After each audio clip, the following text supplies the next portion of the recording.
Amreli airport પર મોટી દુર્ઘટના ટળી.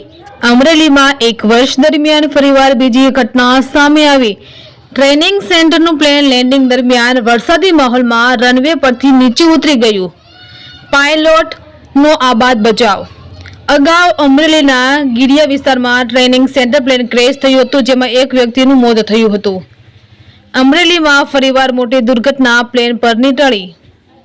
એરપોર્ટ ટેકનિકલ ટીમ દ્વારા તપાસ શરૂ કરી. તંત્રી પ્રતિક સાવલિયા, અમરેલી.